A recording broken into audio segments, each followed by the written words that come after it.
It's the Orthodox Apologetics channel. It's a non-break show. Normally, we try to keep a break up until after Theophany, but we always intersperse at least one or two things when things come up.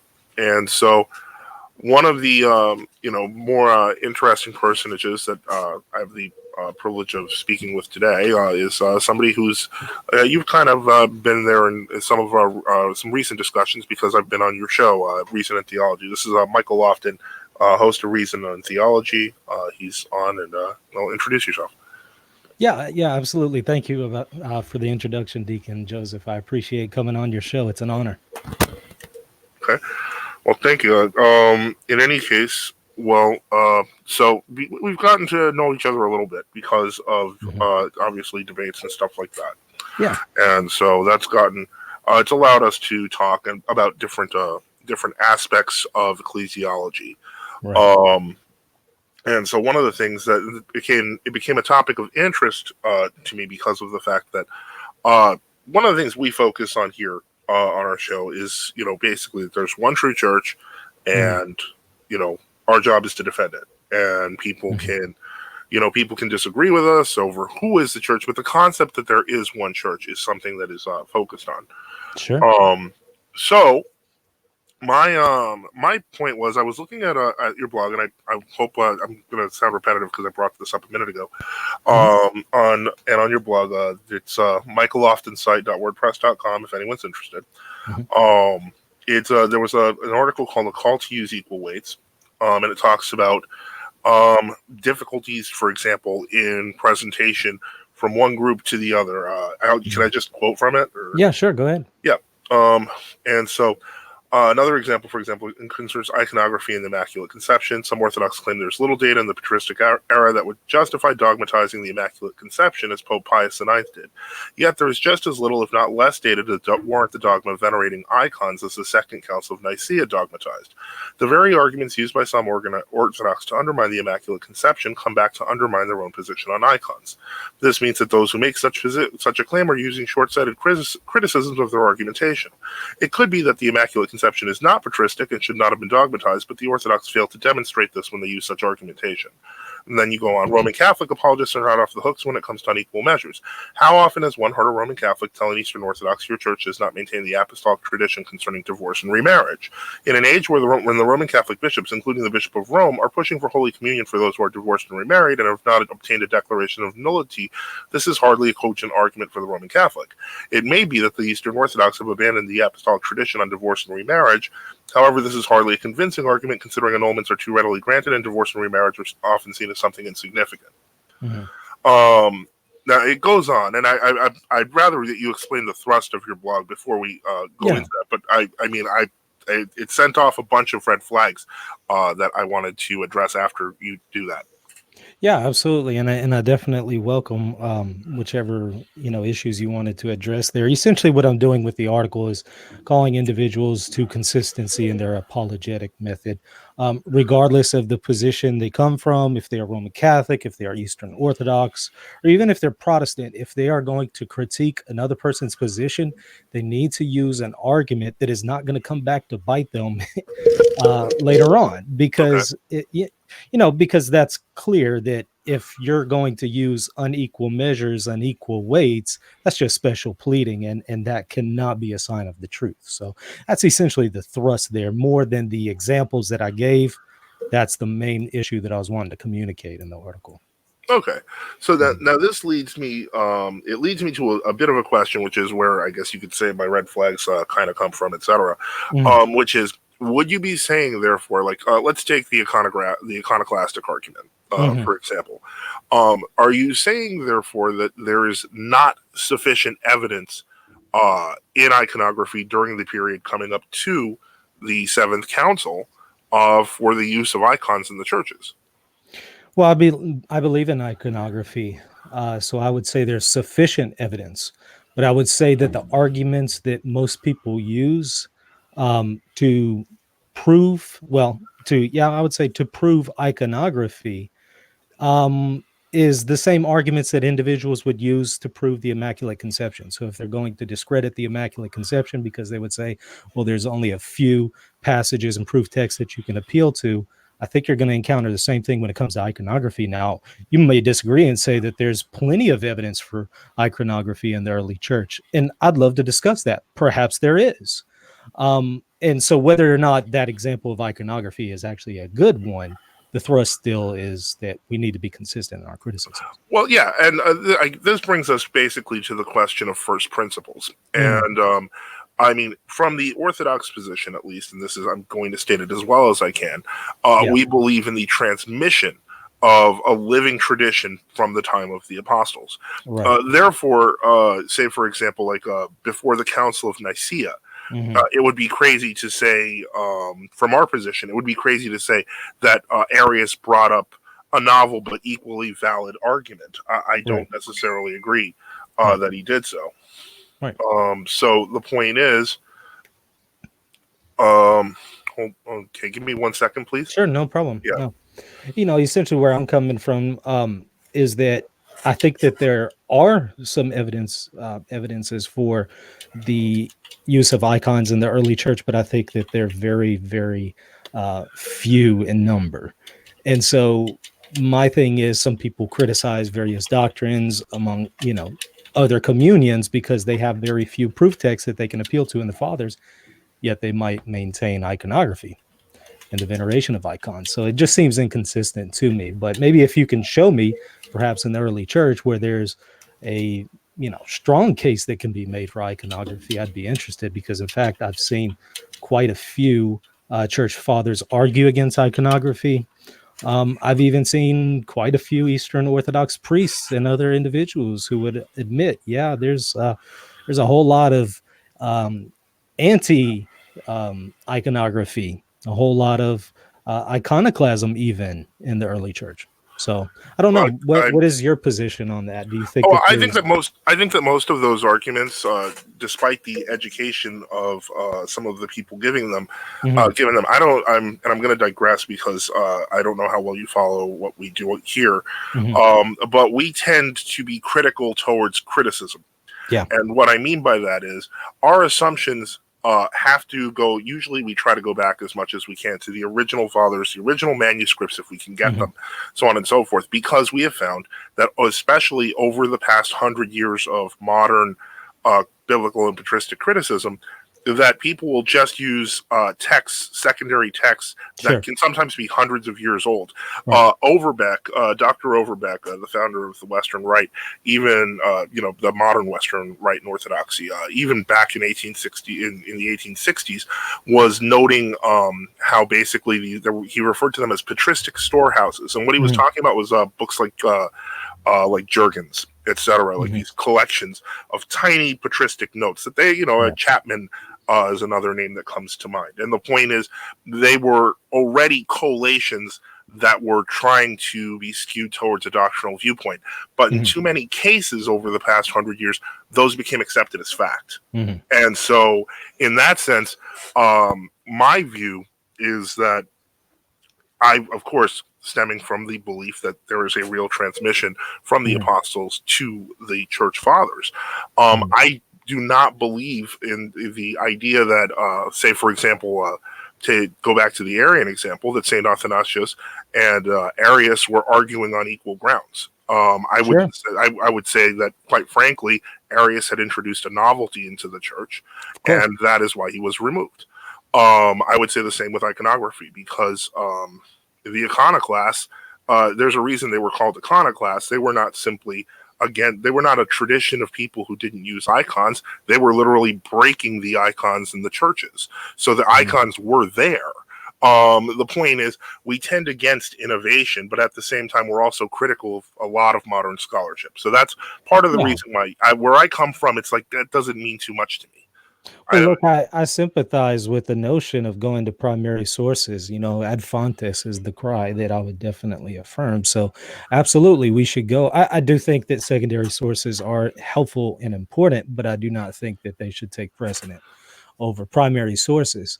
Um, so, I mean, if that's what you're saying, is that we need to go to the primary sources, I'm right there with you. And I would affirm that, of course, there was a deposit of faith that was transmitted. So when Arius was teaching what he taught, he was deviating from it. So, of course, Athanasius and Arius were not on equal footing in that sense. Both of them were appealing to Scripture. Both of them had scriptures that they were arguing for, but only one of them can be right. So, Right, but um, the question, it's not an issue of, who yeah, has the better argument. It's an issue of what right. the church taught.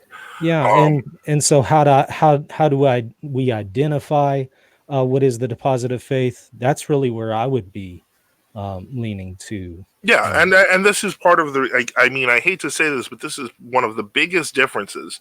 And mhm, we discuss this a lot on our show. One of the biggest differences between a proper Orthodox apologetic and a mhm, typical, or even a very good Roman apologetic, mhm. is the value of the consensus patrum. Yeah. And that ultimately is, exemplified perfectly in the Commonitorium by Saint Vincent of Lerins. I mean, he Yeah. basically lays out what that is. And what Sure. I have found, I mean, I've been doing apologetics, with a large break for something over 20 years. Mhm, And the point is that every single time the consensus patrum is brought up, it's denigrated.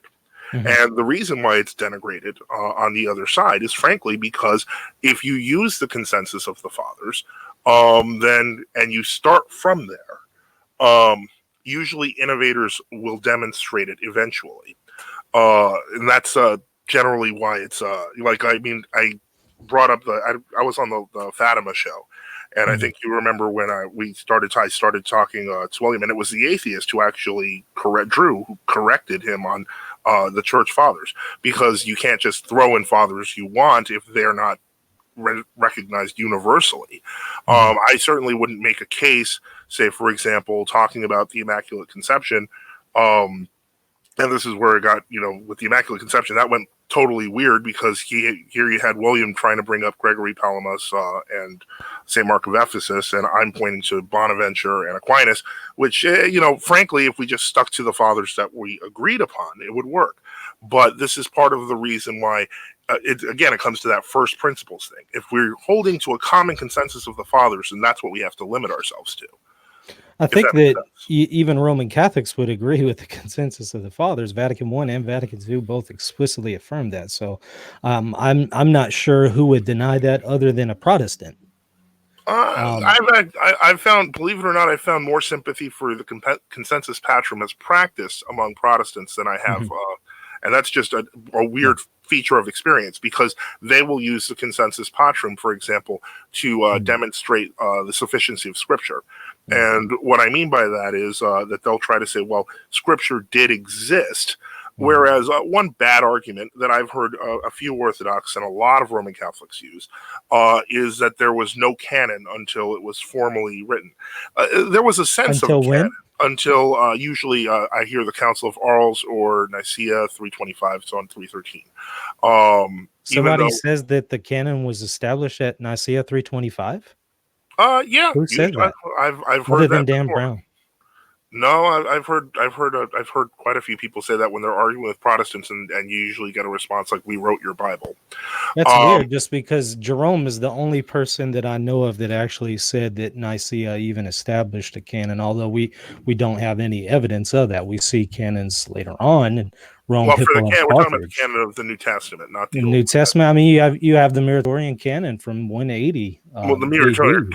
Well, the Muratorian fragment doesn't include Yeah, Revelation, so right, right, right. But from if I recall correctly, it could be that it's just missing as far no, as it was disputed. It was uh-huh. disputed for 2 centuries. Yeah, and Uh, it wasn't even accepted in the East until what the fifth century. no, way earlier than that. Mhm. It wasn't used liturgically ever in the East, but it was Right. accepted by the third. Sure, sure, sure. That's what I But mean but as they far as and I shouldn't liturgical. we shouldn't say accepted, because Uh-huh. the difference is the way they were using it. Yeah. And what I mean by that is in terms of liturgical use. That's Yeah. why the Book of Revelation has almost virtually no use in the East or the West. The only place you find Sure. it having explicit uses in the Mozarabic services, where it's used during the Paschal period. Yeah. But the point I'm trying to make with this is that the church had a sense of Scripture. It may not have had the canon down Of officially, but they course. did know that the certain epistles of Paul, certain gospels, etc., were in fact, Absolutely. and they knew what false gospels were. So, but I'm getting back. Absolutely. But this is what I'm saying in terms of the consensus of the fathers, is that there's a sense, a knowledge of what the truth was based upon the practice of the church. It's a tradition, it's a Okay. handing down. That's the Greek word paradosis. So where's the consensus of the fathers on the veneration of icons? Well, I would say that they were in the churches. We know that St. John They were in Chrysostom some had, churches. well, they were in most of the churches. The point is, How they do you know weren't that?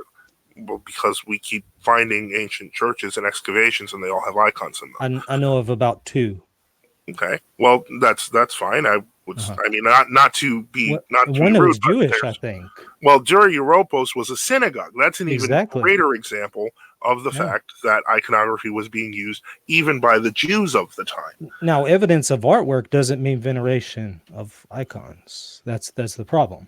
You Well, can show, okay, well, yeah, in the catacombs of St. Callistus, you have these pictures and this and that there. Sure. And you can show some churches had iconography, but where is the veneration of them? In fact, you'll find some fathers that weren't against any kind of notion like that. And that's the problem. Again, I affirm the veneration of icons. I'm just saying. I don't doubt that, but I tend to see that there's kind of what's the word I'm looking for? I guess you could say sort of an unnecessarily critical view over the question of whether it was done. The icons were there. We know that liturgical veneration to the Theotokos, you can find prayers that match our own services as early as the second and third centuries. So the Sure. point is to then say, well, it wasn't done everywhere. It seems to be an approach that always kind of backfires on itself. And what I mean by that is that that's exactly kind of like a lot of people trying to read. There's like a belief in a tradition of a lack of iconography, an anti-iconography, thread that supposedly goes back to the Synod of Elvira, even though most people don't even realize that the 35th canon that's being quoted wasn't even in the original synod. The point is, there doesn't seem to be a consistency when we're talking about what was there. It's very easy to say, can we say for certainty what was there? And the point is, the church, using the consensus of the fathers, can say what was there. And so that's what I guess what I'm getting at. It's I'm also, keep in mind, I'm also of the school that Saint Dionysius's writings are real. So, How do you identify the consensus of the fathers would be my question. well, I think that's laid out in St. Vincent. You consult all of the fathers that you can reach, and where there's a question that is not spoken of at all, then you try to refer back to antiquity, the tradition, as far as you can.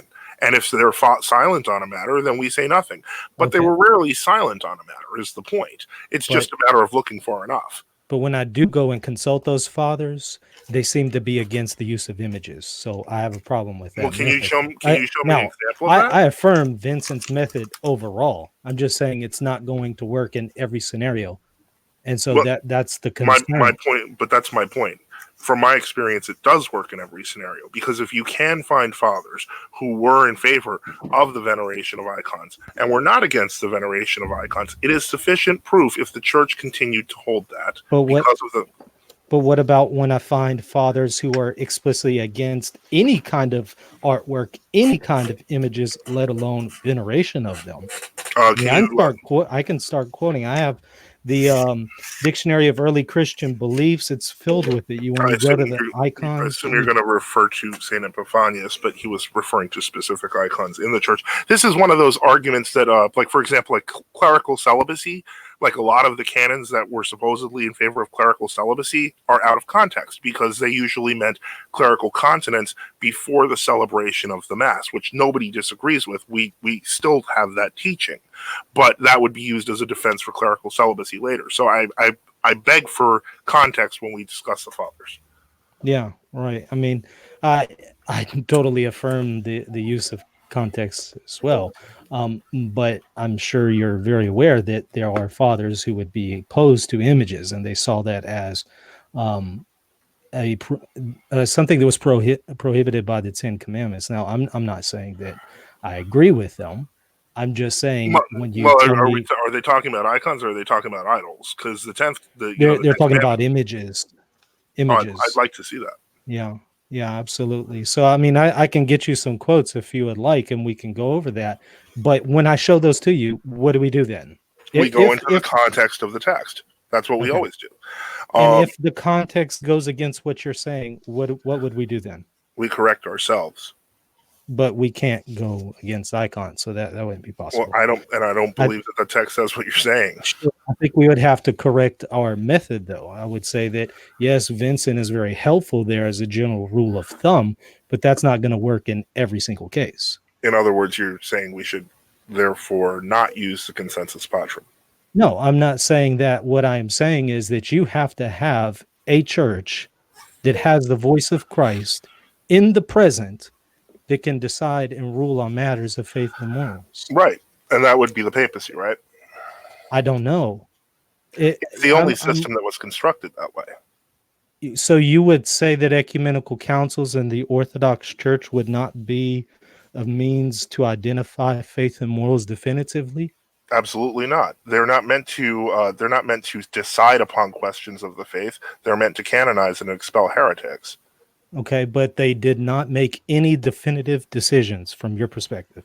The first seven councils, No, they forget Rome's council. clarified. They didn't. They made definitive decisions concerning people, but the Mhm. faith was unchanged. They clarified the faith for those who doubted. In I other know words, they addressed people, and I know they clarified the faith, I but didn't did say they? they're just people. Many of them were saints. Most of them, Mhm. actually. But the But point, they didn't make any definitive definitions on faith and morals. they didn't introduce anything new. If that's what you're asking. I nobody believes, other than maybe some Protestants, that they introduced something new. Of course they didn't. Catholics don't believe that. Orthodox don't believe that. So that's irrelevant to what we're discussing. The question is, did they clarify something definitively? Absolutely, Okay. All sure. right. So that would be a means and a vehicle of knowing what is definitive in Eastern Orthodoxy. So it would be incorrect to say that the papacy is the only means that was set up that way. Well, no, but you said there has to be a definitive way to decide. I'm saying Absolutely. that And that an I'm ecumenical council is one no, of those. no.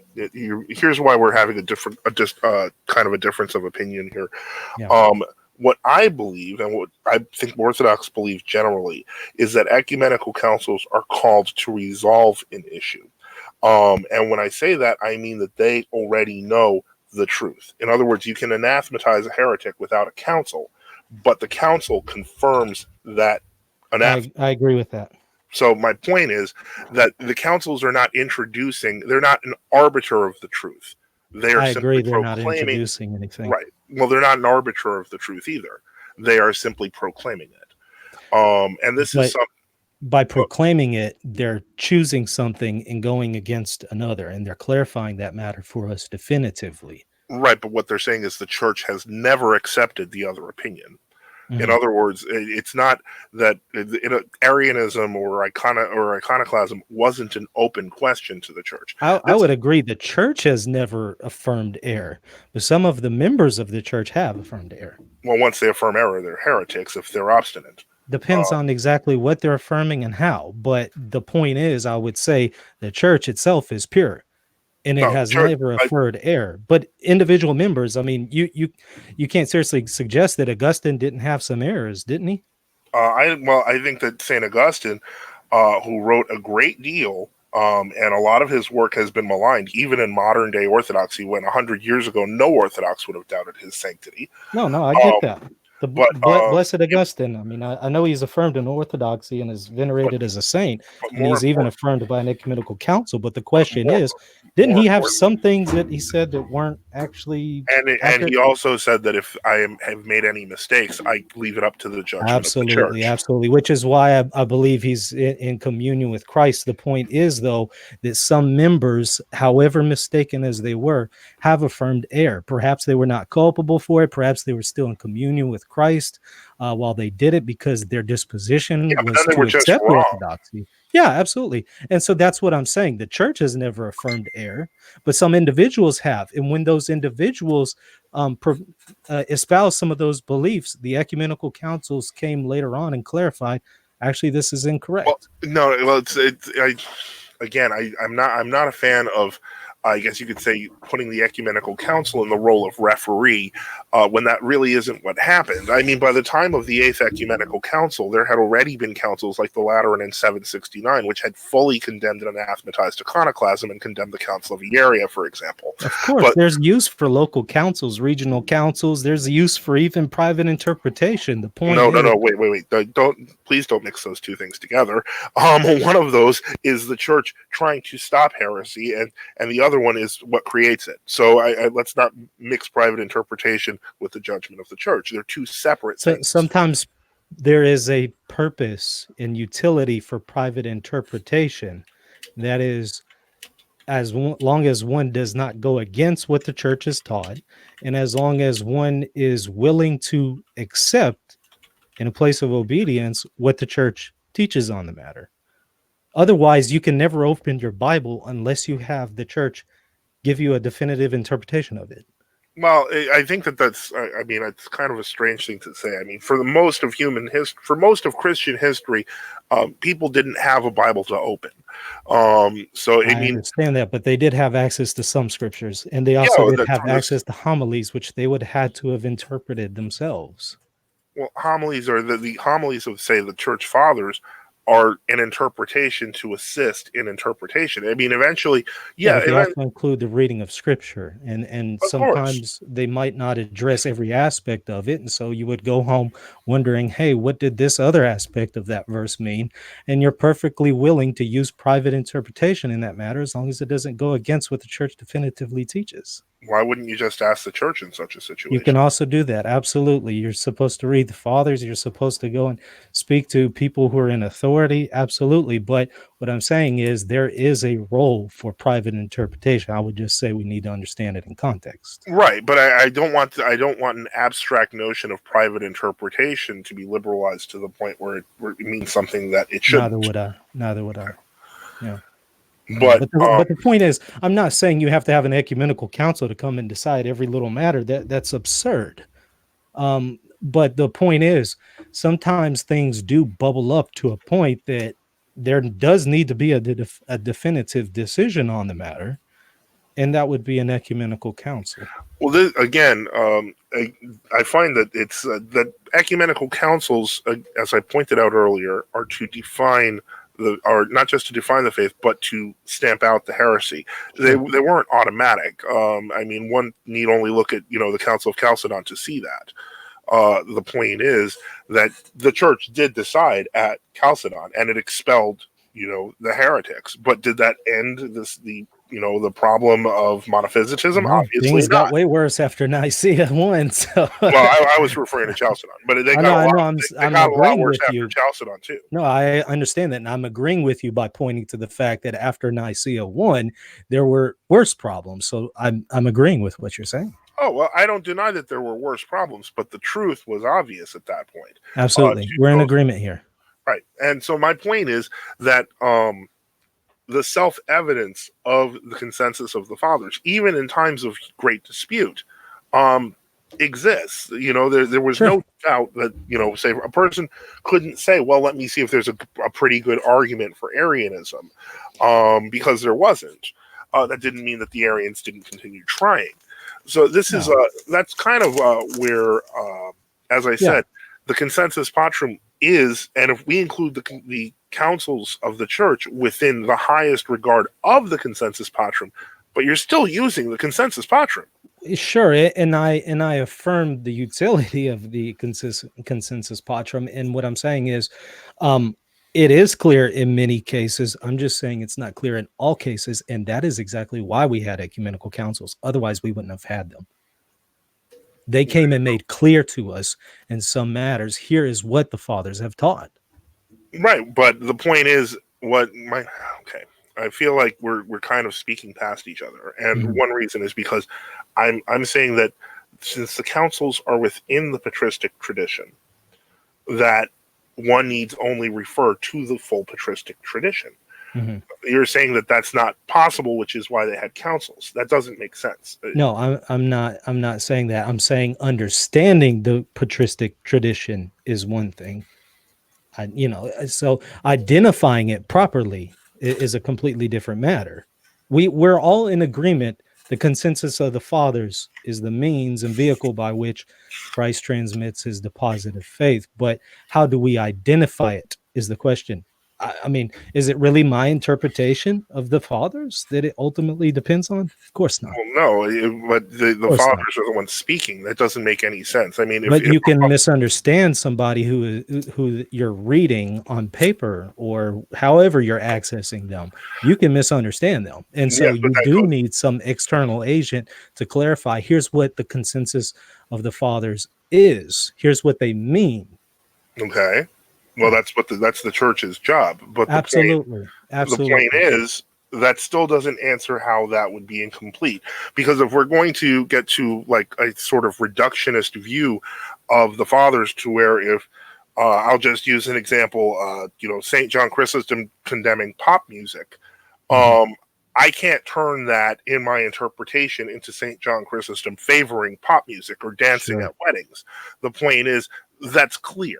And so, for example, when we're talking about iconoclasm, one must make precisely that great leap to say, well, maybe there were some fathers who taught against it, because the Mhm. church never believed that. Mhm. So the point I'm trying to make is that the reason the church never believed that is because, referring back to those fathers, nothing was wrong with the practice as it was there. This is why the iconoclasts, as I mentioned in the beginning, were icon breakers. They were not simply non-icon people. They rejected the iconography in the church. So this is why I'm saying it's a bit different than hold on. It Mhm. had already been, as I mentioned, it had already been condemned, in the Lateran Council in 769. But the point is, the reason it was condemned was because of the fact that the long-standing tradition of the church was that the icons existed. So an argument that this was in dispute in the church is illegitimate. The only evidence we have of rejection of iconography really started and gained popularity because of the fact that the coinage used in the empire put Christ's image on it, and the Muslim empires which were against that began issuing their own coinage. So the point is that there's deeper economic reasons to why iconoclasm became powerful, but that there was a dispute in the church over whether or not iconography was valid was never one of them. Mhm. And Okay. now that could go back to being a bad example, but I'm simply saying that the fact that the way we got to that example is from assumptions that the church didn't know what it was doing. And if you hold to the consensus patrum I never consistently, said that. no, I'm not saying you did, but I'm saying if you hold to the consensus patrum consistently, you can never come to that conclusion. Well, I mean, what I'll do is after this show, I'll compile quite a few fathers for you who would be against the use of images in the existence of images at all Right. when But it then I'm comes going to to have to come religious back. matters. And so when I show those and I document them for you, you're going to have to address them. And Yes, then and I you're going will to have to address, say, okay, maybe they were wrong. Okay, or great. I could simply point to them in context because I'm That's fine. confident. I'd love to know the context that's somehow going to show me what that what how those things are then affirmed and how icons are venerated by the context. I'd like to see that. Here's So if an you could do interesting. that, that would be helpful. And then at that point, what I'll do is I'll say, okay, that's a bad example, and let me use another. But I don't think that you can do that, to be Well, honest. I think, I mean, we could do that ad nauseum, and I'd be glad to in this particular case because Yeah. it's a single isolated case. Okay. But I want to do that only because of the fact that, to demonstrate, let's just say, let's throw out a name, Saint Teratius, okay? Because Mhm. I don't know him perfectly, so on and so forth. But I have the certainty that the church knew who he was. And therefore, I have the certainty that the church has already answered this question. So I do not have to worry. I do not feel, I guess you could say, nervous about suddenly becoming an iconoclast after reading a few quotes, because I Mhm. know the church has. If the church has dealt with her own fathers and saints, that would be insane to say that the church didn't know its own fathers and saints, because of course she did. And so that would be why I don't.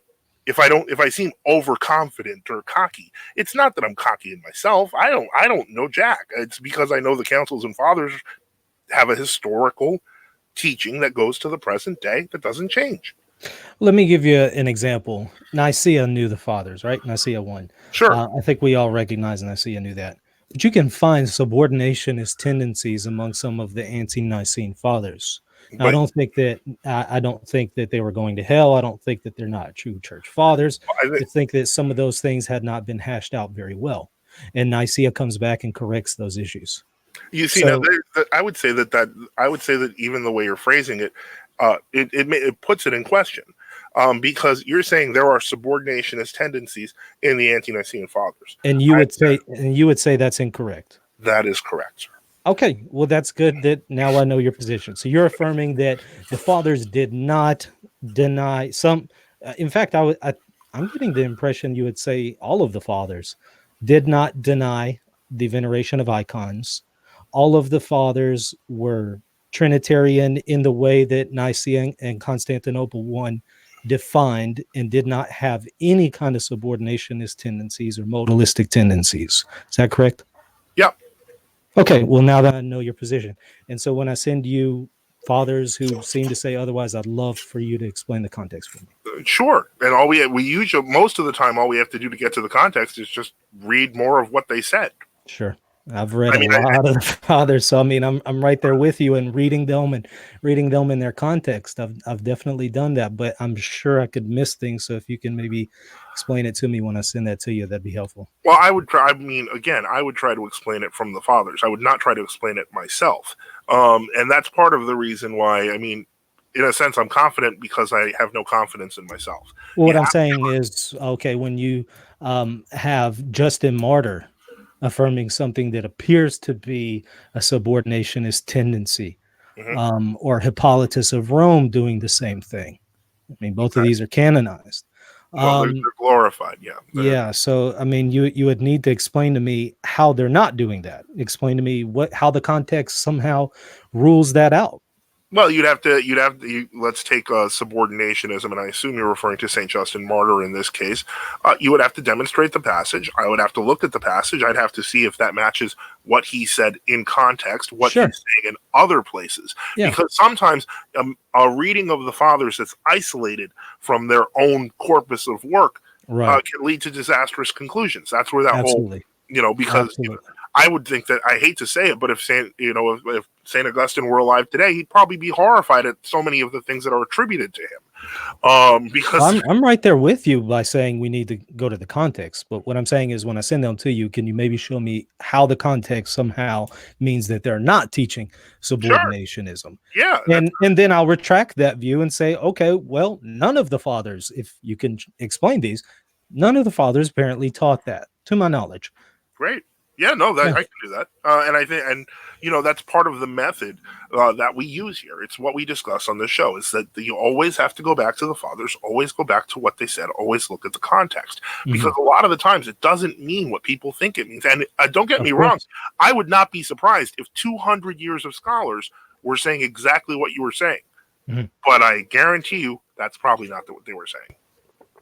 What do you mean of 200 years of scholars? I mean, I, because I would say the the vast past. majority of scholars would affirm what I'm saying by saying that some of the ante-Nicene fathers who are canonized had subordinationist tendencies and were not 100% Nicene Christians. The vast Well, majority of people would affirm that. well, Nicene Christians is itself a term in time Yeah, but after the you know what I definitions. mean? The theology. The theology is My what I'm point getting is the at. theology, even if not fully expressed in those early fathers, would still match Nicene Well, theology. what That I'm is our saying is position. they're saying things that would be contrary to the theology of Nicaea. And I And would that's say what that I'm I would essentially say getting that you might find one or two isolated cases, but usually it's not even consistent within a single father on their own. at. And no, I would say that if the past 200 years of scholars said that this was the case, I'd be even less inclined to believe it until I saw the context. Okay, I get what you're saying by talking about the Right, and so that's why those I say 200 what years. if Okay. you tell now to put it into context with the iconoclast, the fact that we can refer to iconoclasm as a debate means that centrally a lot of scholars do not understand what was happening, and what I mean by that is that if you take out, for example, in the West and in other areas where iconoclasm was fiercely rejected. They went further and added more icons to demonstrate that this was the tradition of the church. So the idea that there was some sort of debate and there were people wondering, and the Seventh Council was like, let's decide whether or not we should venerate icons. It's fantasy. It's not real. And the point is, we have to get back to the real, and we do that by dealing with the actual history. Mhm. Okay. Well, I mean, that it's good to know that that's your position. I don't think it's very realistic, to be honest with you. But okay. Well, I hear that a lot, but I also hear a lot of people going, wait, I just looked at the fathers and suddenly this makes sense. And they Mhm. realize that scholars are often wrong. Well, I'm Uh, not appealing mostly to scholars. I'm very well read in the fathers myself, so I'm not relying on secondary sources. Oh If no, you wanted that I'm approach, not doubting you that you've read the fathers. I'm yeah, not. I hope you don't take that personally because I'm not yeah, saying that. But yeah, what I am saying is that how people read the fathers sure, when they read them from a perspective of modern criticism yeah, is often done outside of what the fathers were saying, yeah, how the fathers were living, and the situation of the time. And so it sounds to us almost ridiculous. mhm, And so this is part of the reason why I wanted to address that. Like again, for example, the attack when you mentioned the Roman Catholics and the Eastern Orthodox, the whole thing with the divorce and remarriage thing. mhm, We did a whole show on that because it doesn't make sense in context. In context, the Roman Empire already had laws of divorce, whereas the discussions that our Lord was having were on the sins of the Jews and how they did divorce and remarriage. All Christian positions on divorce and remarriage themselves worked within the milieu of the Roman Empire. And when the empire was Christianized, that was also canonized into law. So the idea that suddenly there was this ancient tradition where nobody was getting divorces and then suddenly there were annulments is ridiculous. There were divorces from the beginning, but the point is, you can actually see it in law less than 4 centuries into the church's history.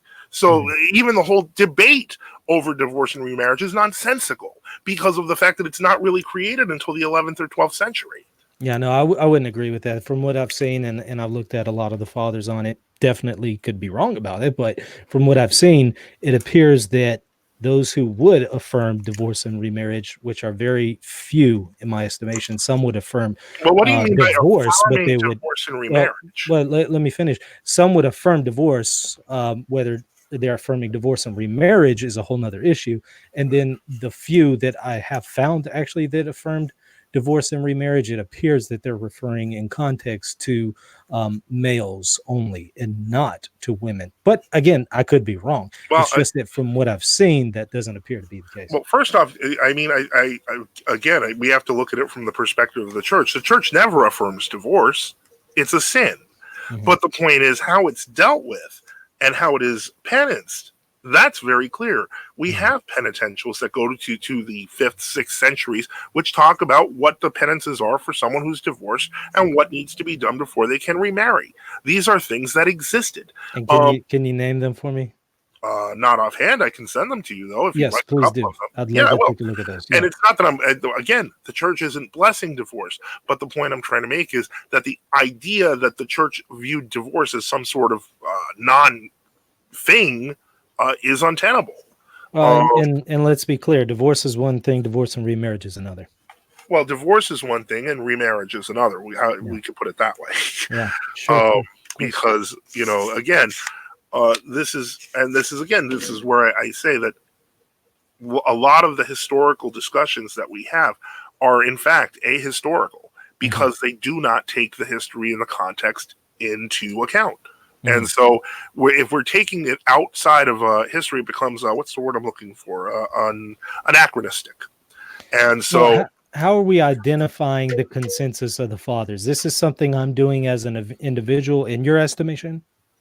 well, repeat your question, please. So how would you personally identify the consensus of the fathers? Are you doing this as as an individual? Is this mediated through councils? Is this mediated through sacraments and the enlightenment of the news? Or how are you personally, or really anybody? How should anybody identify the consensus of the fathers? Do they just sit Well, down and read? I yeah, remember you already but appealed to right. Well, Vincent. Saint Vincent explains Yeah, the process, and no, I know. it's I've read Vincent of Lorenz's Saint Commonitorium Vincent of multiple Lerins. But times. anyway, the point I'm trying to make is reading it multiple times means one must understand it.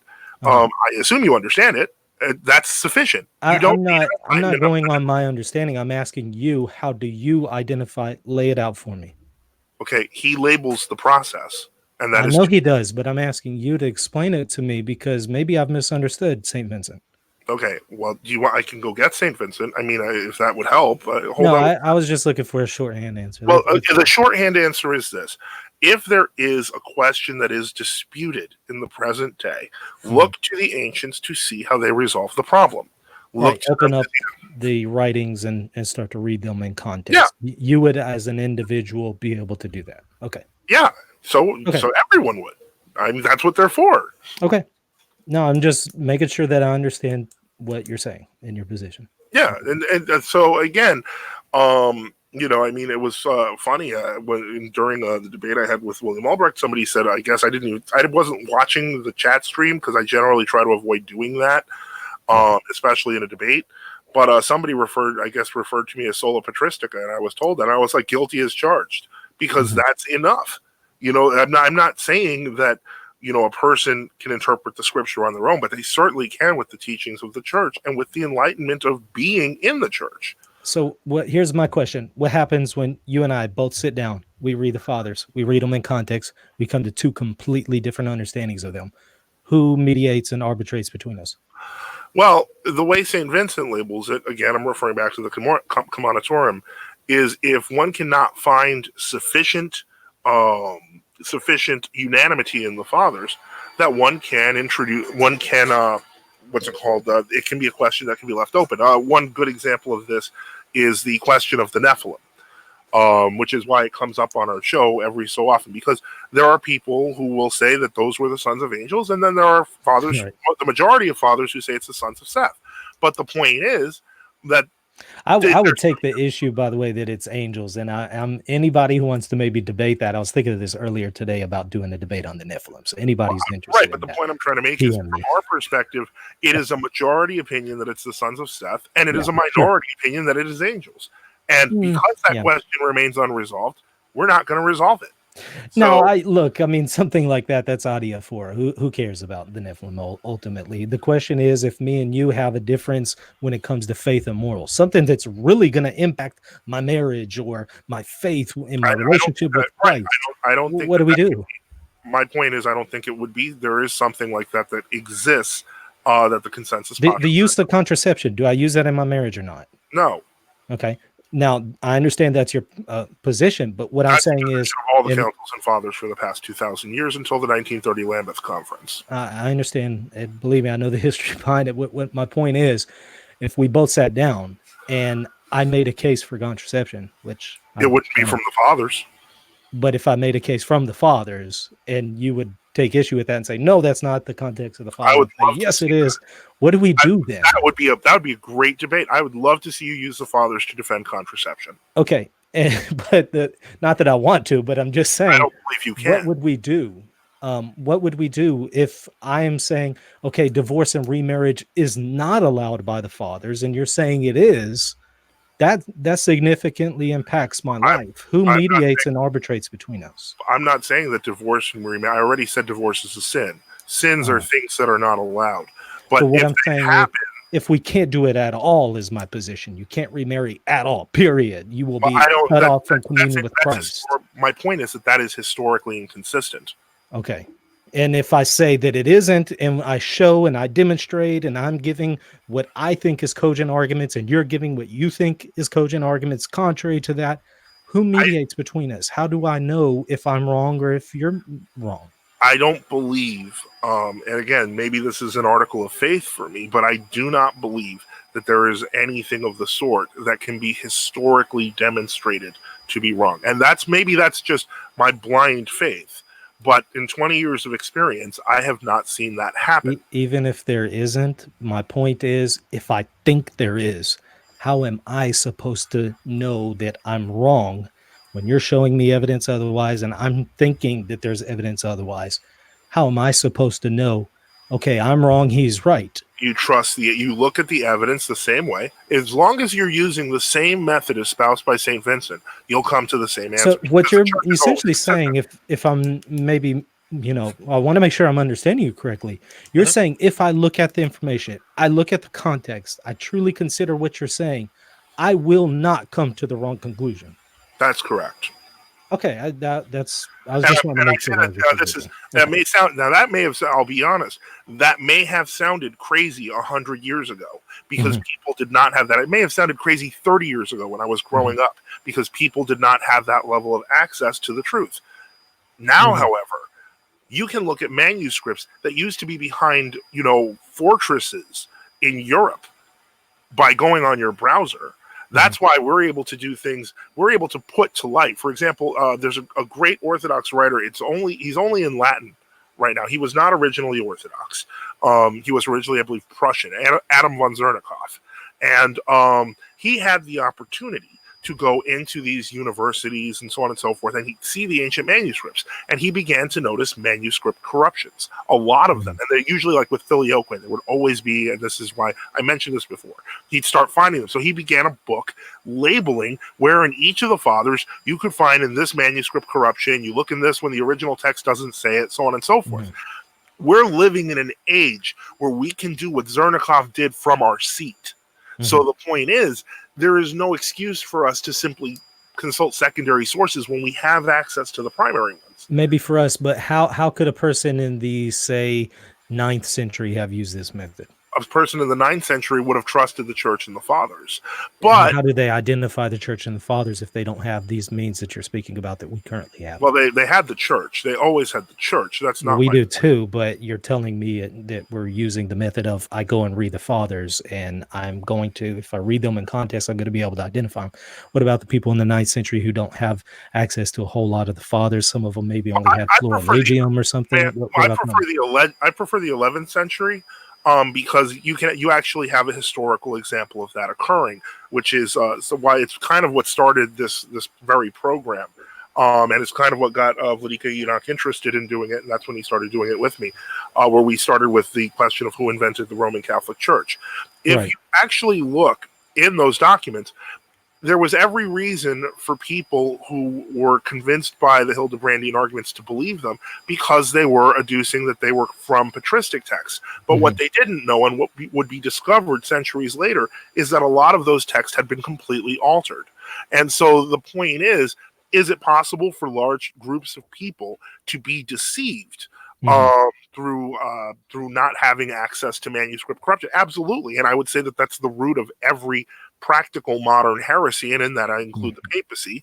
Um, but the point is, if you have access to the text, which is where we are now, and so Hmm. this is why we have to do better at patristic research, um, then you can only really come to one conclusion.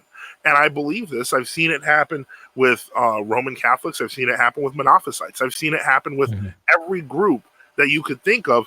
Once you start looking at the totality of the information, can only come to the conclusion that it's the Orthodox Church. Okay. It's So shocking. I don't mean to so be let's shocking. say let me maybe throw out a scenario. Let's say I'm a banker. I'm wanting to start my own bank. And I'm trying to determine, do I charge people interest or not on their loans?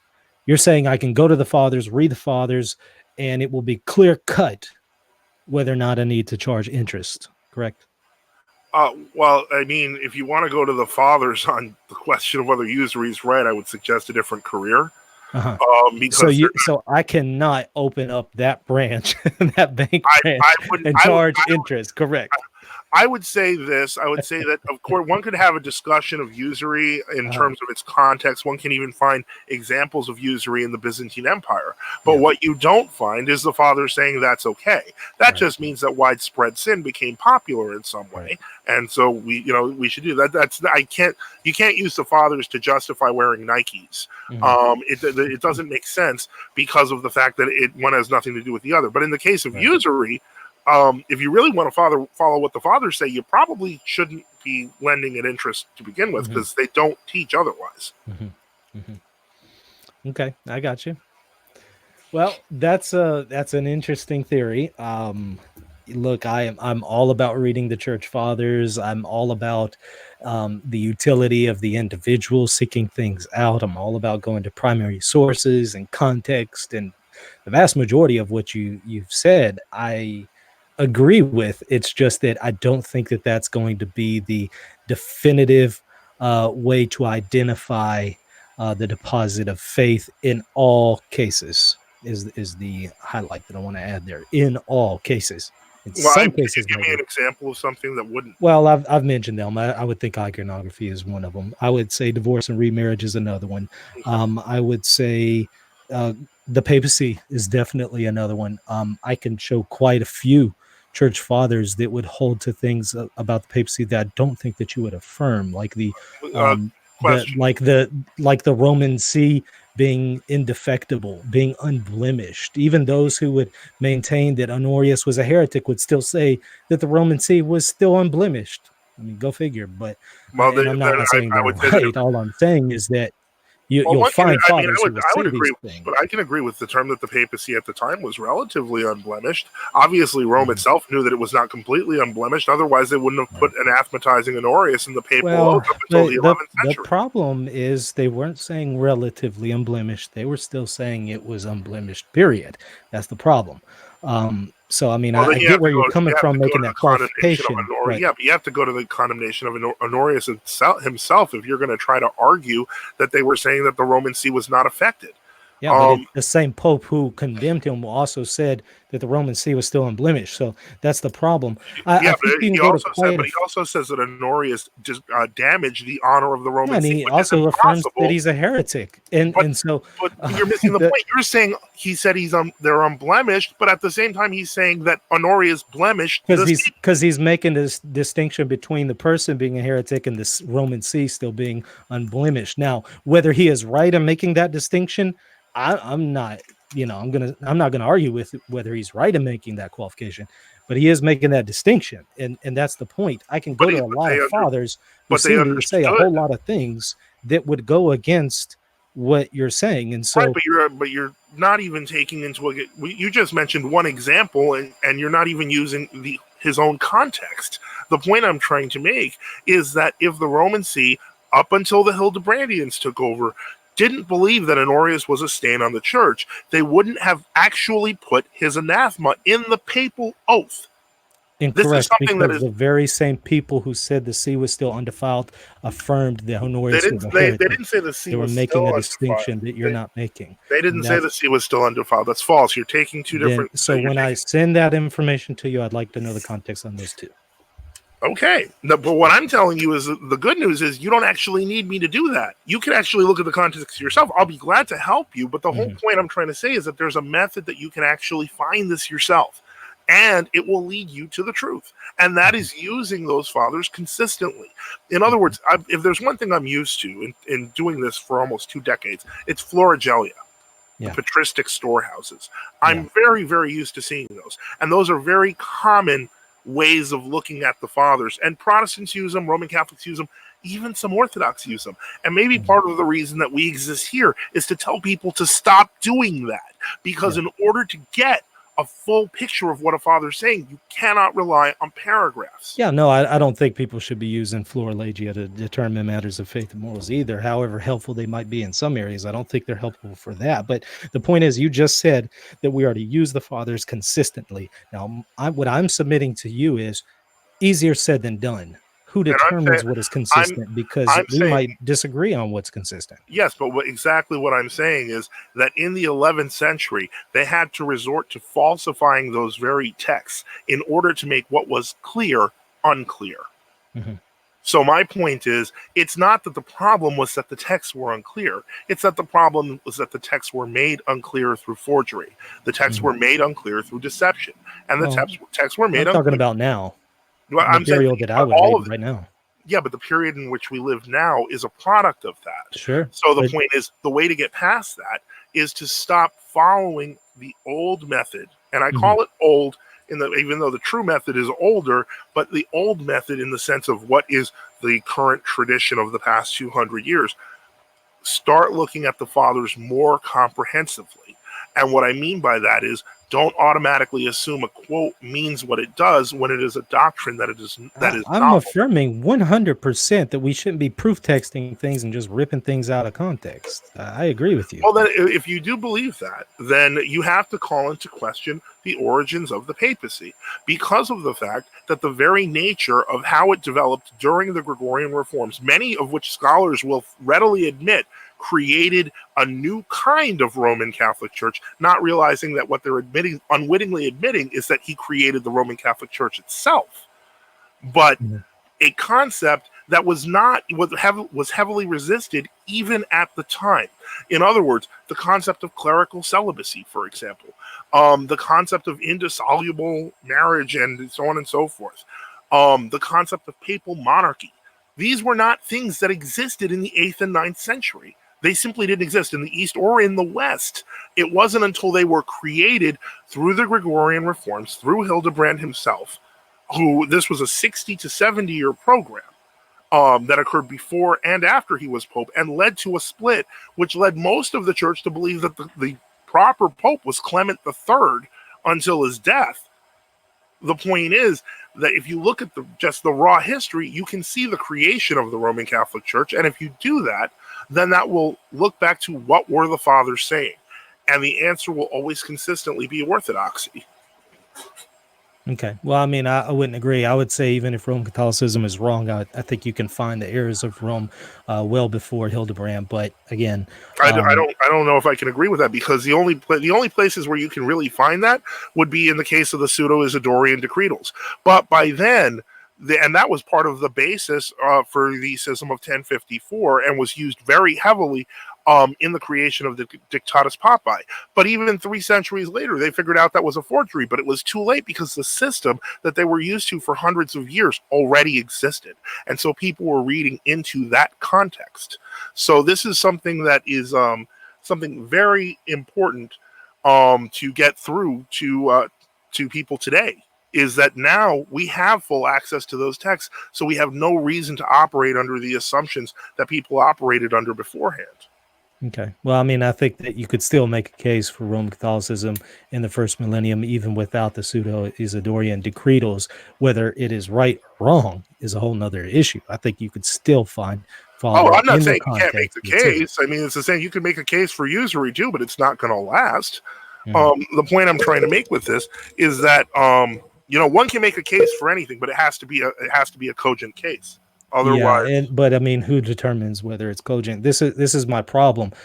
I might think that there's a cogent case for something that you don't think that there is, and we both are looking at the information. I think that we need some kind of external means outside of us to well, obviously, definitively decide that matter. but you see what I'm saying? If you don't, this is exactly my point. If you agree with me that the ecumenical councils are simply proclaiming truth, they obviously are not that arbiter. Therefore, there can only be one arbiter, and that would assume or we can, well, you know what, those would be two arbiters. We can count the Pope, or we can count the Mormon president. But the point is that what you're saying is there needs to be an invented arbiter, and I'm saying that concept itself No, didn't exist until the 11th I would say century. it has to have been passed down by Christ himself. Otherwise, it's false. We shouldn't be using it. Oh, so in other words, you would apply the patristic standard then? Yeah, but identifying what the patristic standard is the problem. And that's what I'm saying. In not all cases can it be identified Do you believe that the clearly. church is alive? I do believe the church is alive. So I do believe that there is a means. I would say an ecumenical council is one of them.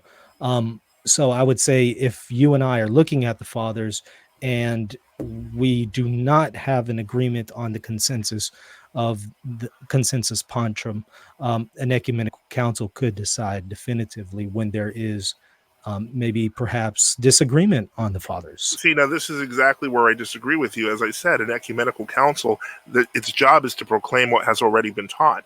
You're introducing a You're missing theoretical. my point. No, but you're Yeah. introducing a theoretical possibility, which is, No. can it be that two people have completely different opinions and that they can both Right. find full justification for them in the Holy Fathers? I've already answered no. I know you have, but what I'm saying is I don't agree with you. And so Okay, I'm saying that there and has to be some I'd simply other like you to means. demonstrate that.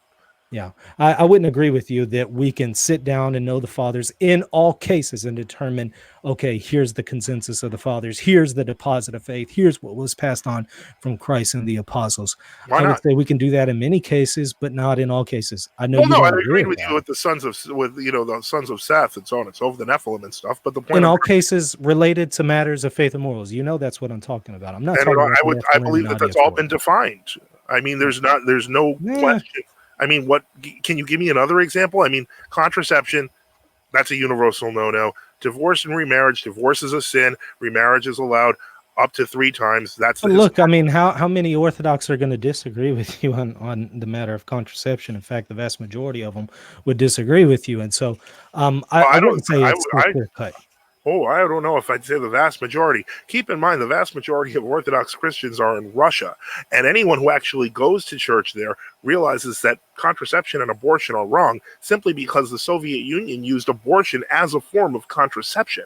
So I don't know that I would go so far as to say that all the Orthodox would disagree with me. I think the vast majority of them, maybe not the ones who go to Fordham and listen to that liberal Democopoulos or anyone like that, or Sister Vasa, but I'd say that the overwhelming majority of Orthodox throughout the world agree with me.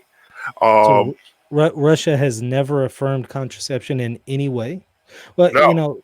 okay, okay. So Russia is the ultimate standard. I need to look to No, no, Russia. no. I'm not saying Russia is the ultimate standard. I'm simply saying that Uh-huh. you're saying most Orthodox, and I'm saying your concept of most Orthodox is based upon a place where the Americans are in a minority anyway, Yeah. and half of them are liberals who are trained by modernists. So Okay. that doesn't mean anything to me. So like for example, when we're dealing with Russia, death penalty, for instance, when Russia caved on that matter, would you agree with them? Well, the death penalty the death penalty has been approved by, not approved, but it has been accepted by some fathers. I mean, Oh no, there's no doubt about that. But yeah, when it I'm not caved gonna, on that issue and was essentially indicating that it should not be used and was wrong to use, what would we do with Russia then? well, again, the death penalty is a prerogative of the state. The church does not like killing anyone, and if I'm sure that if the church had the ultimate choice, which is something that in Roman Catholicism, when the church and state became completely intertwined, existed. But the point I'm trying to make is that in general, a bread and water till they're dead, uh, you know, imprisonment forever is not necessarily out of the question. The point is, if you're saying, does the church have a definitive teaching on the death penalty? It's yes, it is allowed, but killing is no. I mean, I don't see how this is inconsistent. It is what Okay. I'm saying. Yeah, no. Well, I think that we have a very different way of identifying the deposit of faith, and I just frankly don't Actually, the see. death penalty is very similar to the divorce question because the church views killing as a sin, but it also has to view the rehabilitation of the person. And in the case of the death penalty, in some cases, the state may say this person is too much of a threat. Well, It's no. not. What my whole point in bringing it up was the claim that the death penalty is intrinsically immoral. Well, I'm That not saying that's I don't think the fathers teach that. I think the I fathers don't allow. either, Yeah, the but father. I'm pretty sure Russia said that. Did it not? Well, I mean, are you talking about the Moscow Patriarchate, or are Mhm. you talking about the Russian Right, state? I mean, right. I don't know what you're referring to. Yeah, And to I'll be quite send you. honest, I had no idea that there was Yeah, even an issue. yeah. I'll send you the document and we'll take a look at it because to me that's a little confusing because we're appealing to Russia on one thing, but it's Well, like my point was not appealing to Russia. My point was to say that the Orthodox teaching is yeah, consistent throughout the world, and that you can't use the Fordham liberals and Sister yeah. Vasa as proof of what I wouldn't Orthodoxy use them. teaches. I wouldn't Well, use yeah, but you them. said most Orthodox disagree with me. And you used Mhm. precisely that. Yeah, I think that the majority, let's say outside of Russia, would agree on the use of artificial contraception. I don't know that I agree with that either. I don't think that it's that hot in Greece either. I mean, the point I'm trying to Mhm. make is if we're talking about the countries that are majority Orthodox, and you're talking about the actual believers in them, there's unity in doctrine. The only Mhm. people who teach doctrinally that contraception is acceptable are usually liberal modernists. And while our country here in the U.S. is filled with them, Mhm. and filled is a relative term considering we're talking about a church that makes up less than 1% of the general population. The point is, uh, it's not common throughout the Orthodox world. So I would hate to confuse liberal orthodoxy in the United States to the Orthodox world. That was my only point in disagreeing with you. Yeah. I'm not saying that I had endorsed the Russia or anything Right. like that. I'm simply saying that Orthodox Christians have always taught and believed the same things. Okay, I got you. I understand the clarification. But Yeah. I hope that helps. I mean, Yeah. that sounds like a source of confusion. I don't think that it's realistic. I don't think that your standard works. I don't think it's realistic. I don't think that it will really stand up to criticism at the end of the day. But at least I understand your position a little bit better, and that way I can dialogue with you a little bit better. Well, I mean, Because prior to the show, I really didn't understand exactly. but I think that one thing that we can see clearly is that if you use the simple method that I'm referring to, which is really just a restatement of Saint Vincent, the question of whether there is one church or whether the church can be subdivided, as it is in Lumen Gentium, is insane. It's absolutely unacceptable. My thing is, you keep talking about Saint Vincent of Lawrence, and it's odd that he appeals to Pope Stephen against Cyprian on the rebaptism controversy. Now, I don't know your position on it, but would you agree with Vincent on that matter, or would you say Vincent was wrong? I'd say that that's an interesting question. I'd say that St. Vincent got the method right, but, as saints are not infallible, he got the example wrong. So Just he knew how to do it. He knew the method. He wasn't using it. Well, say, for example, because he didn't refer to the uses in Spain where they were demanding rebaptism because of the lack of a triple form. The point is that, yes, in the sense the church did eventually come to the conclusion that baptism should be the standard when dealing with heretics. However, in the same sense, St. Vincent's not wrong that economia is used often in the reception of heretics. And that's something that the church has been debating for the past, probably the past 300 to 400 And I'm just years. curious, I mean, where exactly do you land? You would say that it should not use economia? I was baptized and I've never regretted it. So you would say it should not use economia. I But would for say those who are received into wait, the Orthodox hold on. Church through economia, what is their status? I'd say that they were received into the church. I've been present at people being received by chrismation because I understand that, and that this is part of the pastoral aspect of it. Yeah. Is that, frankly, some people will be insistent that they were fully baptized, and you don't know what to do with them. In that case, you have to kind of use, as long as the water was there, the form was there, and it was used. Okay, there's space for economia. The St. Basil's rule makes that clear. But what is that form? Because if you, for instance, were not entirely immersed, would you agree with that? Would you still say that they have been received well into the Orthodox Church through chrismation? St. Cyprian talks about baptizing a person on a sickbed through sprinkling. I'm not saying that I'm not making a statement about the amount of water because each situation is different. What I'm saying is that there is a standard, but economia is by nature, it is a deviation from the standard. And you recognize the legitimacy of it, even if you don't affirm that particular application. I've seen it personally myself. That doesn't mean it's the best way. It doesn't mean it's the standard. It's not the standard. Well, I'm glad you hold that position. That's good. Well, I got it from St. Vincent. But well, not everybody holds that position. I think that you're right, and but I think that unfortunately not everybody holds that. So I just wanted to clarify. I hate to muddy the waters again, then, but I think that most Orthodox hold that position. But the difference is how they apply it, and what I mean by that. And I'm not talking about there's a couple of people who are just flat out crazy, but they're in a tiny minority. The overwhelming majority of Orthodox who recognize historically that there have been three forms hold baptism as the standard. They do not say, well, you can have a different way to do it if you feel like it. There's a reason for applying second and third rite, and if those rites are applied, then economia happens. But the point is, I don't think that anyone who's Orthodox, whether you take the official Orthodox or the world Orthodox, would disagree with me. Because of the fact that there is a standard, and then there are deviations from the standard. As long as you can admit that economy exists to validate the standard, then ultimately there's no question of dispute. So, I mean, I would say that I'd bet that at least half of the Orthodox you talk to who held to a different standard don't actually disagree with me. They disagree on how I'm applying my words. Okay. Yeah. I mean, we're not like, a monolith.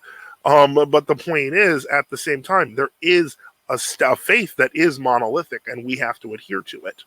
Yeah. If that makes sense.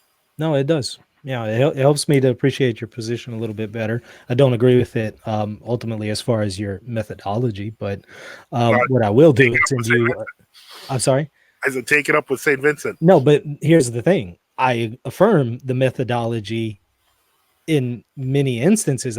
What I'm saying is I don't affirm that methodology for every case is all I'm saying. I don't think Vincent of Loren's methodology, the Vincentian canon, works in every single case.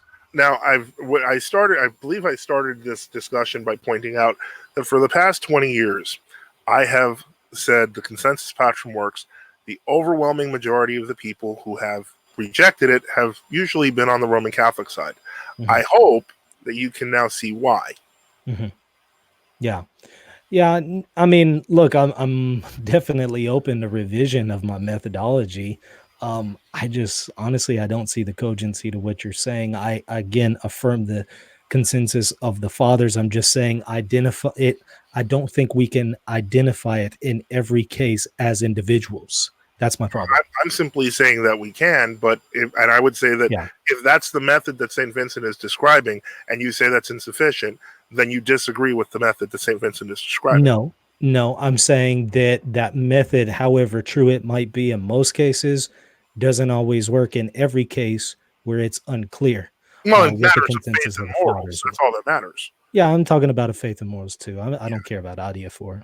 Well, I'm talking about the unitary thing came up. That's the only reason why. Yeah, and believe it or not, I think the vast majority of the fathers did not allow for interest in any instance. So no, I would be in agreement with you. I'm just saying I don't think that method works in every particular case, however legitimate it might be. In many cases, I don't think Vincent of Lorenz was giving us a definitive means anyway. I don't think he was doing that. And plus, you yourself noted, you yourself noted that St. Vincent was wrong in a particular area.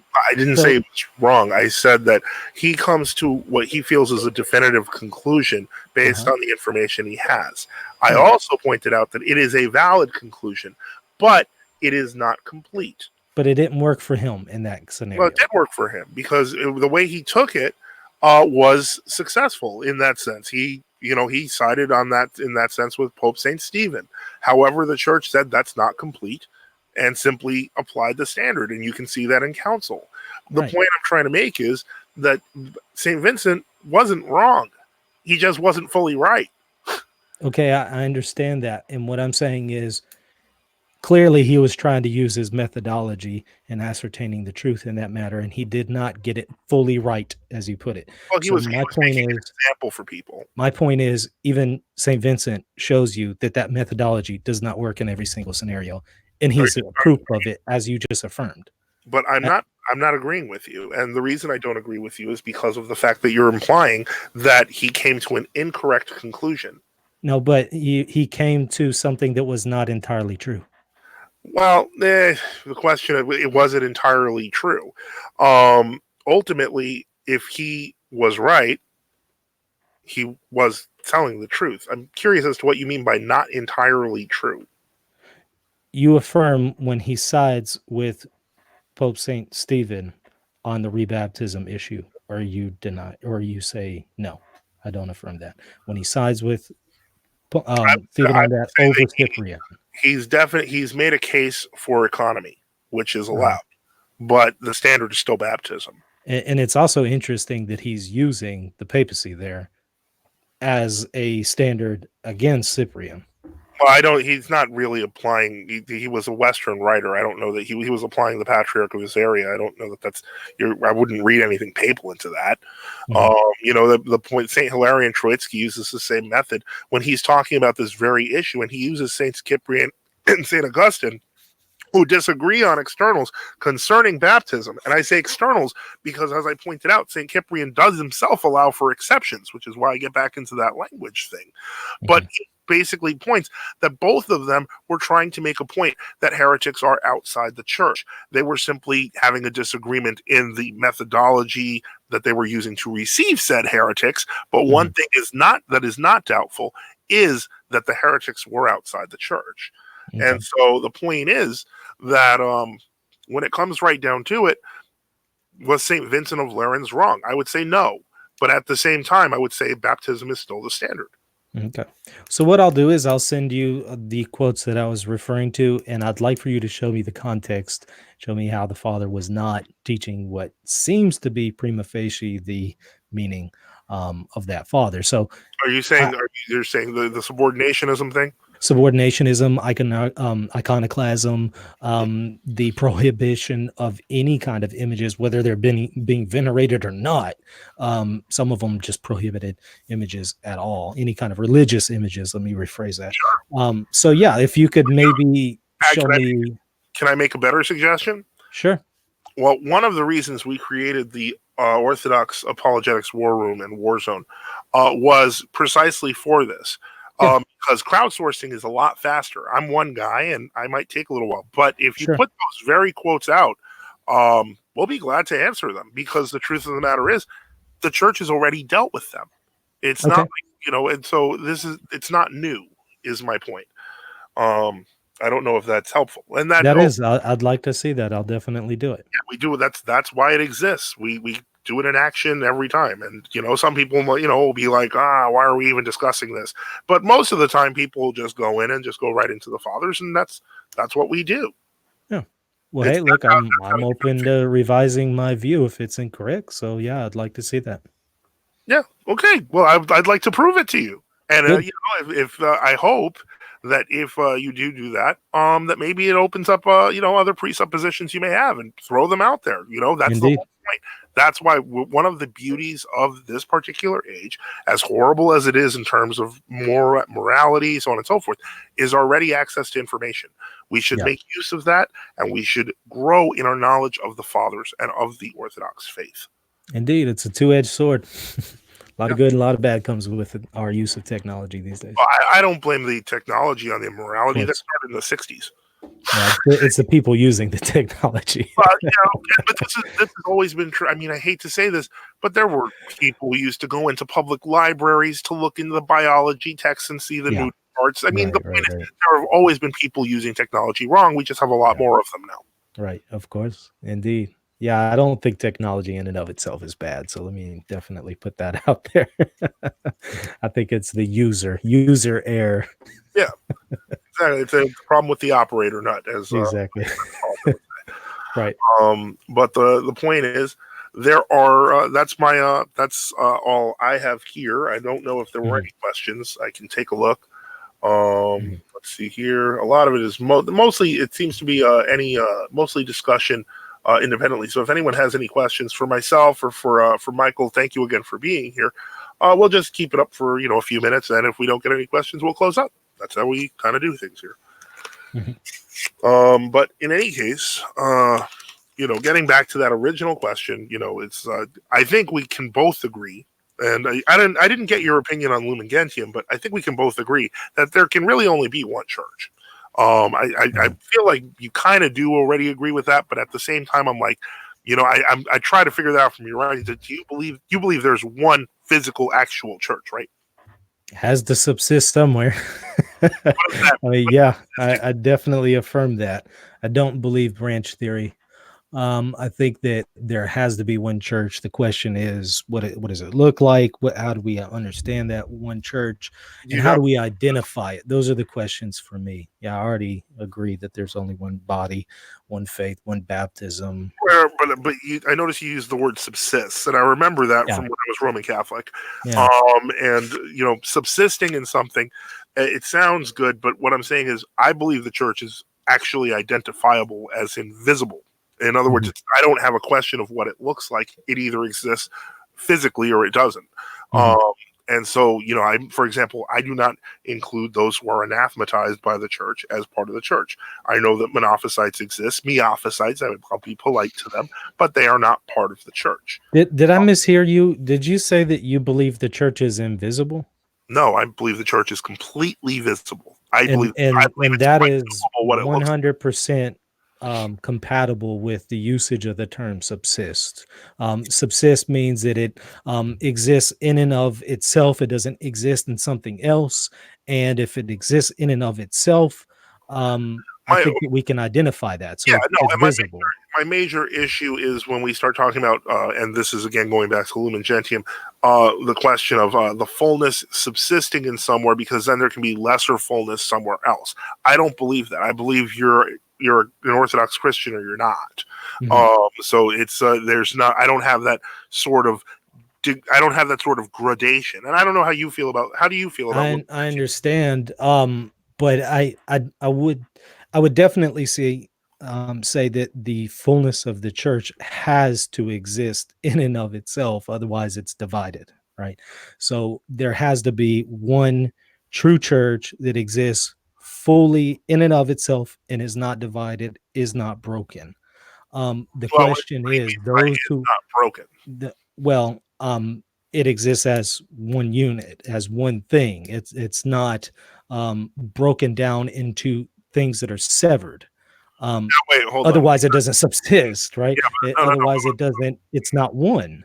Okay, so Now, that's not to say that I don't over affirm. political reasons. I'm sorry. If churches break communion over political reasons, are they both still part of the church or not? Now when we're talking about the universal church, that's one thing. When we're talking about local churches, that's another, even though I would say the local church has the fullness of the church there in the bishop. Okay. The reason So why I ask this question is because of the fact that, again, I don't know if you have an Orthodox prayer book, but if you do, you'll find that in most of the Eastern prayer books, you'll find the words "heal the schisms of the churches." Now, what that is a reference to is the fact that the church has constantly, throughout its entire 2000 history, found itself in states of division. of Um, course, and nobody's denying that. But yeah, what I'm saying is it still has to be one but one one in faith. body. Yeah, they have to be one in faith, one in succession, one in all the traditions, so on and so forth. I don't Yeah, disagree with one you. body, Right. but definitely there are schisms, no doubt, and that Okay. one body can be instantiated in a diocese. And so the question is, how do we understand the unity of the church? We all agree there's one church. How do we understand it? What is the relation of people who are outside of that church formally to the church? Those are different questions. But if you just ask me, is there one church? Of course there is. Does God will a divided church? Of course he doesn't. Are Okay. there schisms? Of course there are. How do we understand all these things? How do we put them all together? That's a very different discussion. Well, there's nothing to put together. Either the church is the church or the No, I church is think there is something to put together, and that is very much debated even among Orthodox. What is the relation of those who are outside of the Orthodox Church, is formally outside of its membership? What is their relationship to the church? Are they automatically going to hell?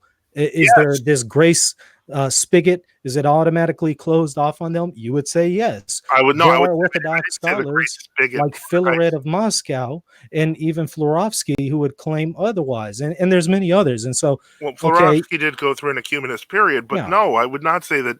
There's no question. If somebody's not a member of the Orthodox Church, they're not a member of the church. Is all mankind destined to hell if they do not become part of the church? Yes, that is Mhm, basically the teaching of the fathers for 2,000 years. There's mhm. no. I don't. Florovsky Here, had his ecumenist period. here's I where here's where I would have to challenge you. sure. Of course, the fathers affirm outside of the church there is no salvation. The question is, um, are there extraordinary ways of participating in that one church outside of formal membership? Yes or no? You would say no. Some would say I'd yes. say leave it up to God. Okay, but some would say they wouldn't. Some would go beyond that and would say yes, and that's the thing. I've never And seen I would even show father. fathers who would say yes. I've never seen any church father who has affirmatively said that people who are outside the church are saved. Augustine said that there are cases in which some of the Donatists could have received the graces through the But he sacraments they were also said that receiving in that would be to schism. their condemnation. That was exactly In why. ordinary cases, Augustine says that, but No, then Augustine, but hold Augustine on, here's the key. Augustine says ordinarily their sacraments, the sacraments of the Donatists, are a means of condemnation, but in exceptional circumstances, he explicitly says they could actually be a means of grace for them. That's in But his if we're writings but if we're explicitly. I'll quoting send if it we're to you. quoting Saint Augustine correctly, first off, keeping in mind the context that the Donatists were a local schism at the time, he talks about people who are unwittingly members of the Donatists who think they Right. are in the church. Yes, exactly. And that's my point. There is a qualification that we can make here. And he's now saying those people are included in that qualification. So then here I raise the same question to you. Those who are invincibly ignorant, which is what you're essentially Oh, describing there, what is their they're not relation to invincibly the ignorant. church? They had Augustine to teach them. The point I is, eventually, there's got to be a point where you say, okay, this is the truth. And if a person says no, then guess what? They're not invincibly ignorant. They're just wrong.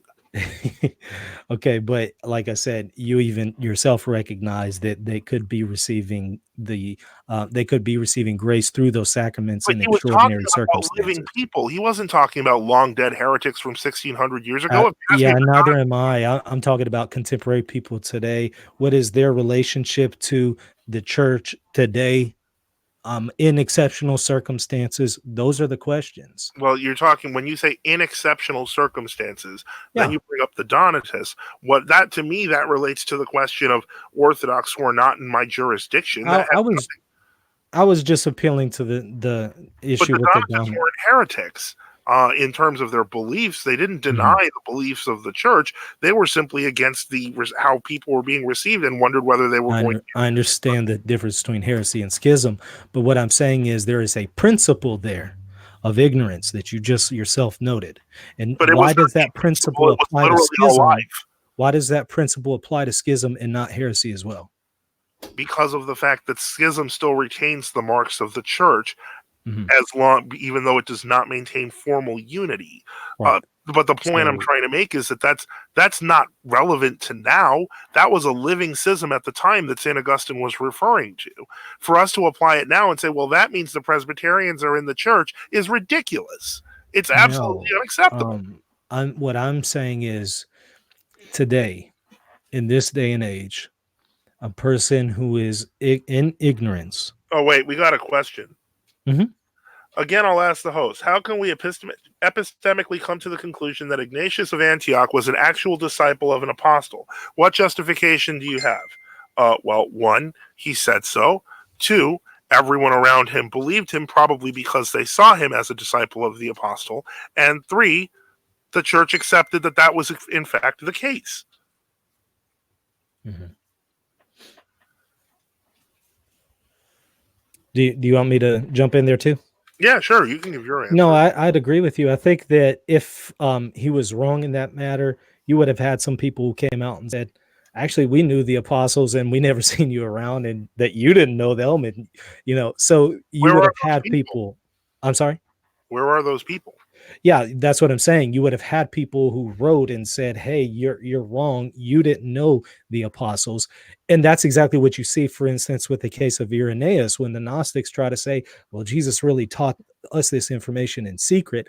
They just say, "Look, we actually came from the apostles. We have bishops that go back to the apostles, and we don't know you." And they didn't teach that. So I think that if Ignatius of Antioch was usurping his role and was also saying that I knew the disciples, or I'm sorry, I knew the apostles, and he actually didn't. I think other people would have came out and condemned him and said, "No, you really didn't know them." Well, it sounds to me then like you'd be saying that St. Irenaeus was applying a system of consensus of the fathers.